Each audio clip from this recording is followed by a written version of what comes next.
बिना pregnancy test किए कैसे पता चलेगा कि आपको प्रेगनेंसी कंसीव हुई है कि नहीं हुई? क्या हस्बैंड के स्पर्म्स एग्स के साथ फर्टिलाइज्ड हुए हैं कि नहीं हुए? बहुत सारे ऐसे कपल्स हैं जिनका मंथली साइकिल रेगुलर है, ओवुलेशन टाइम पे हो रही है, बट फिर भी प्रेगनेंसी कंसीव नहीं हो पाती।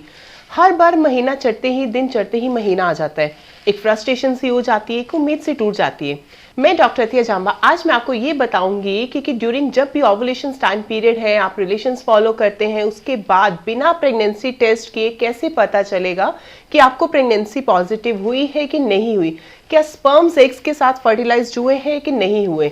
इस चीज को जानने के लिए वीडियो को अंत तक देखें, और अगर अभी तक चैनल को सब्सक्राइब नहीं किया तो चैनल को सब्सक्राइब करें, बेल आइकन बटन को प्रेस करें।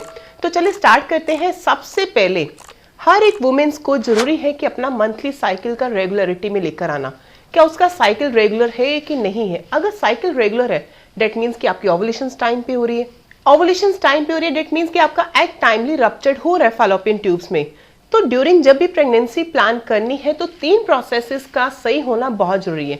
नंबर 1, ओवुलेशंस। ओवुलेशंस कब होनी चाहिए, फर्टाइल विंडो क्या है, इससे पहले की वीडियोस में मैंने सारा डिटेल्स में बताया है, लिंक उसका डिस्क्रिप्शंस में मेंशन्ड है। आप उस चीज के बारे में और डिटेल्स में देखना चाहते तो डिस्क्रिप्शंस पे जाएं, लिंक्स पे क्लिक करें और वीडियोस को देखें। नंबर 1 हो गया ओवुलेशन। नंबर 2, एग्स फर्टिलाइज्ड हुआ है स्पर्म्स के साथ कि नहीं हुआ।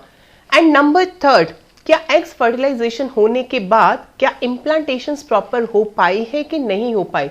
बहुत सारी वुमेन्स है जिनकी ओवुलेशन टाइम पे हो जाती है, स्पर्म्स एग्स के साथ फर्टिलाइज्ड भी हो जाता है, बट लास्ट जो प्रोसेस रहता है इम्प्लांटेशन वो प्रॉपर नहीं हो पाती ड्यू टू कई ऐसे रीजंस रहते हैं। एंडोमेट्रियम लाइनिंग पुअर रहती है जिसकी वजह से इम्प्लांटेशंस प्रॉपर नहीं हो पाती और प्रेगनेंसी कंसीव्ड होते होते मिसकंसेप्शन में चली जाती है। तो उस चीज के लिए भी बहुत सारी ऐसी नेचुरल हर्ब्स रहती है, आयुर्वेदा में औषधियां रहती है कि जिससे कि आप अपनी इंटरनल एंडोमेट्रियम लाइनिंग को भी मजबूत कर सकते हैं। बट आज का मेरा टॉपिक था कि बिना प्रेगनेंसी टेस्ट किए हमें कैसे पता चलेगा कि प्रेगनेंसी पॉजिटिव है कि नहीं है। जैसे कि 3 प्रोसेसेस बताएं, ओवुलेशन टाइम पे होनी चाहिए, एग्स फर्टिलाइज्ड होना चाहिए स्पर्म्स के साथ, एंड 3rd इम्प्लांटेशन होनी चाहिए। अगर ये सारे प्रोसेस टाइमली हो जाते हैं, ओवुलेशंस भी हो गई, एग्स भी जब फर्टिलाइज्ड होता है स्पर्म्स के साथ, तो उसके 1 हफ्ता बाद इम्प्लांटेशन होनी स्टार्ट हो जाती है, यानी कि जाइगोट आके यूट्रस में इम्प्लांट होना शुरू हो जाता है।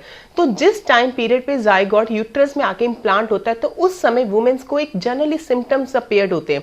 लोअर एब्डोमेन में कुछ पेन सी फील होती है, क्रैम्पिंग पेन रहती है, या सम टाइम उसको कुछ भी स्टिकी सा कुछ फ्लूइड सा डिस्चार्ज होता है, जैसे ब्राउनिश या पिंकिश डिस्चार्ज फील होना शुरू हो जाता है।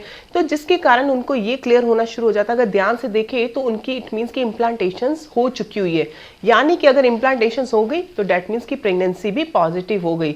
तो ये थी जो चीज को हमें ध्यान में रखना कि अगर बिना टेस्ट के आप कैसे पता चल सकते कि प्रेगनेंसी पॉजिटिव हुई है कि नहीं हुई।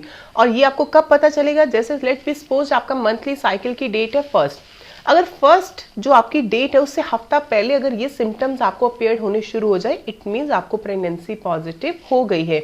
और प्रेगनेंसी पॉजिटिव हो गई है तो उस टाइम पीरियड पे आपका इंटरनली सिस्टम हेल्दी होना चाहिए, किसी भी तरह की कोई डिस्चार्ज का प्रॉब्लम अनदर नहीं होना चाहिए, या हैवी कहीं पे भी आपको कोई भारी भरकन जगह पे नहीं जाना, या ज्यादा सीढ़ियां अप एंड डाउन नहीं करनी की, जिससे कि इम्प्लांटेशन जो प्रॉपर हुई है वो आपका मिसकंसेप्शन में ना चला जाए। तो ये था मेरा आज का वीडियो कि बिना प्रेगनेंसी टेस्ट के आप कैसे पता चल सकता है कि प्रेगनेंसी पॉजिटिव हुई है कि नहीं हुई।